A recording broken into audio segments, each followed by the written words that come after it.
मिटाने से मिटते नहीं भाग्य के यह लेख, कर्म अच्छे करता चल। फिर ईश्वर की महिमा देख, दर्द ना होता तो खुशी की कीमत ना होती। अगर मिल जाता सब कुछ केवल चाहने से, तो दुनिया में ऊपर वाले की जरूरत ना होती। श्री कृष्ण कहते हैं, लोहे को कोई भी नष्ट नहीं कर सकता, मगर उसे उसका खुद का ही जंग नष्ट कर देता है। ठीक उसी तरह एक इंसान को उसकी मानसिकता नष्ट करती है, कोई और नहीं। अगर हम अपनी परेशानियों की वजह दूसरों को मानेंगे तो जीवन में कभी हमारी परेशानियां खत्म नहीं होंगी। श्री कृष्ण कहते हैं कि किसी का दिल मत दुखाओ, क्योंकि तुम्हारे माफी मांग लेने के बाद भी उसे दुख तो जरूर रहेगा। जैसे दीवार में से कील निकालने के बाद भी दीवार में उस कील का निशान रह जाता है। हमारे विचार बहता हुआ पानी है, यदि इसमें आप गंदगी मिलाएंगे तो वह नाला बन जाएगा, और सुगंध मिलाएंगे तो वही गुलाब जल कहलाएगा। अब यह आपके हाथ में है कि अपनी जिंदगी को दुर्गंध से भरना है या सुगंध से। लोगों को माफ करना सीखिए, इसलिए नहीं कि वह माफी के लायक हैं, बल्कि इसलिए कि आप शांति के लायक हैं, रिश्तों को जोड़े रखने के लिए। कभी अंधा, कभी बहरा, तो कभी गूंगा होना पड़ता है। वृंदावन की एक गोपी प्रतिदिन मथुरा जाकर दूध दही बेचती थी। एक दिन ब्रज में एक संत कथा सुनाने आए, और वह गोपी भी उनकी कथा सुनने पहुंची। संत ने कथा में कहा, भगवान के नाम की बड़ी महिमा है।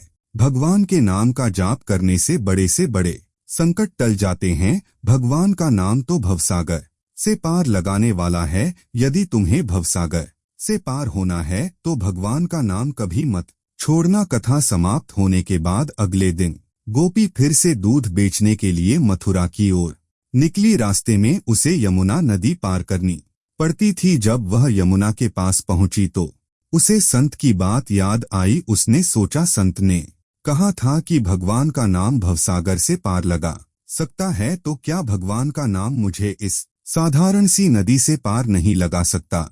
यह सोचकर गोपी ने निस्वार्थ भाव से भगवान का नाम लिया और यमुना में कदम रख दिया।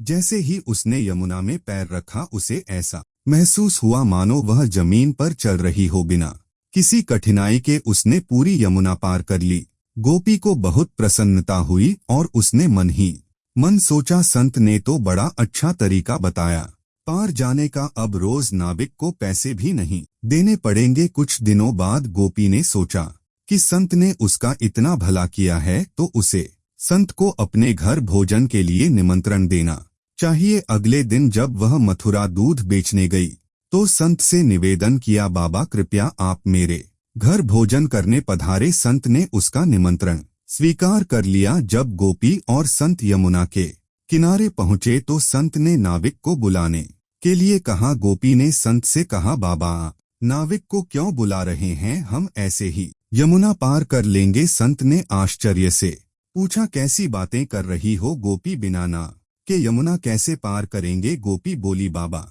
आपने ही तो कथा में कहा था कि भगवान के नाम का जाप करने से भवसागर भी पार हो जाता है। मैंने सोचा जब भवसागर से पार हो सकते हैं तो यमुना नदी क्यों नहीं? मैं रोज भगवान का नाम लेकर ही यमुना पार करती हूँ और मुझे नाव की जरूरत नहीं पड़ती। संत को गोपी की बात पर विश्वास नहीं हुआ। उन्होंने कहा, तू पहले चल, मैं तेरे पीछे पीछे आता हूँ। गोपी ने रोज की तरह भगवान का नाम लेकर यमुना में कदम रखा और सहज ही नदी पार कर गई। संत ने देखा पर उन्हें विश्वास नहीं हुआ। जैसे ही संत ने यमुना में कदम रखा, वह छपाक से पानी में गिर पड़े। यह देखकर गोपी वापस आई और संत का हाथ पकड़कर उन्हें अपने साथ चल को कहा। इस बार जब संत ने गोपी का हाथ पकड़ा तो वे भी ऐसे चले जैसे जमीन पर चल रहे हो। यह चमत्कार देखकर संत गोपी के चरणों में गिर पड़े और कहने लगे, गोपी तू धन्य है, सही मायनों में नाम का आश्रय तो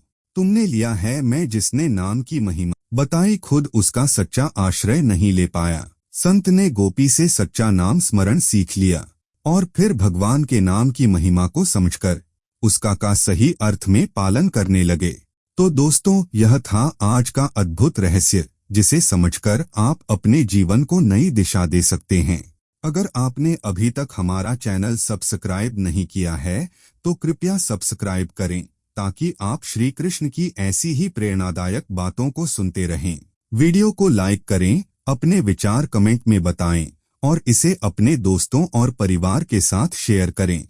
हम फिर मिलेंगे एक और नई प्रेरणादायक कहानी और सीख के साथ। तब तक अपना ख्याल रखें और श्री कृष्ण की कृपा से जीवन में आनंद और शांति बनाए रखें। धन्यवाद। जय श्री कृष्ण।